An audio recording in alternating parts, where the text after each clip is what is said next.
ఉదయాన్నే లేచి బయటకు వచ్చినప్పుడు 2 కుక్కలను చూశాను. సరేలే ఏదన్నా పెడదామని చెప్పనేసి తీసుకెళ్ళి దగ్గరికి వెళ్ళాను. అవి నన్ను చూడగానే కొద్దిగా భయపడుతున్నట్టున్నాయి. సరే అని చెప్పాను, కొద్దిసేపు వెయిట్ చేశాను, బట్ అది వెళ్ళిపోయింది. ఇంకో కుక్క దగ్గరికి వెళ్ళాను. దానికి కూడా ఇలానే పెట్టాలని ట్రై చేశాను. సో నా దగ్గరికి పోయే కొద్ది అది కూడా కొద్దిగా భయపడుతూ ఉన్నట్టుంది.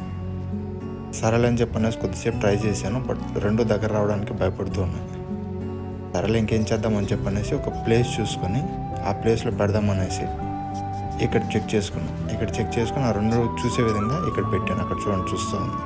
సరేలే ఇప్పుడు మనుషులు అని చెప్పి భయపడుతుంది అనేసి అక్కడ పెట్టేసి వెళ్దాము, వెళ్ళిన తర్వాత మళ్ళీ వచ్చి తింటాయిలే అనుకునేసి మొత్తం అక్కడ పెట్టేసి అక్కడి నుంచి వెళ్ళిపోదాం అని చెప్పనేసి ట్రై చేసి అక్కడ పెట్టేసి అక్కడి నుంచి బయలుదేరాను. కానీ ఇక్కడ వాటికి బదులుగా పక్షులు వచ్చి తింటున్నాయి. సరేలే ఫైనల్గా ఏదో ఒకటి తింటాయని సరేసి నేను వెళ్ళిపోయాను. సబ్స్క్రైబ్.